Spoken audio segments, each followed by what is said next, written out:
মানুষ সবসময় সেই জিনিসটারই খোঁজ করতে থাকে যেটা তার কাছে থাকে না, যেটাকে সহজে পেয়ে যায় তার মূল্য হারিয়ে ফেলে। আর যেটা সব থেকে দূরে থাকে সেটাকেই জীবনের সব থেকে বড় প্রয়োজন ভেবে বসে।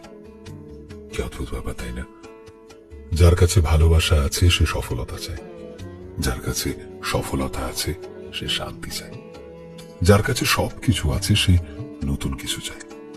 মনে হয় যেন মানুষ শুধু তার গন্তব্য খোঁজে না, বরং দৌড়তে থাকতে ভালোবাসে।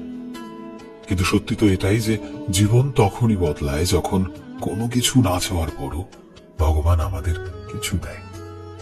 আসলে যে সময়টা আমাদের কাছে আছে এটাই জীবনের সব থেকে সেরা সময়। আর এটা বুঝতে পারলেই মানুষকে কখনো যেটা আছে সেটার বাইরে আর কিছুই দরকার পড়বে না।